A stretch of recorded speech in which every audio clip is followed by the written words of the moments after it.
வார்த்தை தேவையில்லை வாழும் காலம் வரை பார்வை பார்வை மொழி பேசுமே நேற்று தேவையில்லை நாளை தேவையில்லை இன்று இந்த நொடி போதுமே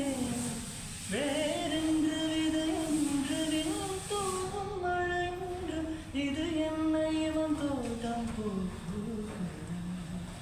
வாரென்று போரென்று வலிக்கின்ற யுத்தமென்று இது என்னை இவனுக்குள் இதயம் முழுக்க இருக்கும் இந்த தயக்கம் எங்கு கொண்டு நிறுத்தும் இது